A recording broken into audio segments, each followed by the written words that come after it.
আমি আপনাদেরকে দেখাবো বর্তমানে আমের মুকুলের কি অবস্থা, আর এখন আমরা এই আমের মুকুলে কিভাবে যত্ন নিব।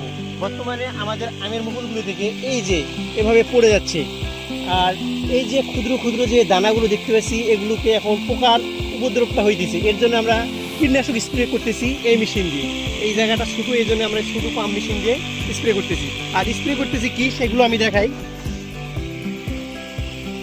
স্প্রে করতেছি আমি আপাতত এটা আছে জেনজিল, এটা হচ্ছে পচার জন্য দিতেছি। তারপর এটা দিতেছি উকুন পোকার জন্য, যেটা লাল মাকড়, এবং অ্যাবামেট্রিক বেনজয়েড রয়েছে এবং অ্যাবামেকটিন।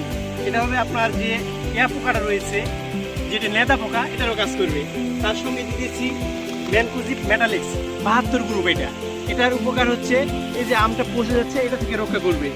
আর এটা হচ্ছে আপনার কারেন্ট পোকা। কারেন্ট পোকা এখন উপদ্রবটা বেশি, এই কারণে আমরা এই কারেন্ট পোকাটা গাছ থেকে দূর করবো। কিন্তু সবগুলো আমরা দিচ্ছি একেবারে হামমিলি করে, কারণ এই বর্তমানে বেশি করে দেওয়া যাবে না, কারণ এই আমটা এখন ফুটন্ত অবস্থা রয়েছে আমগুলো।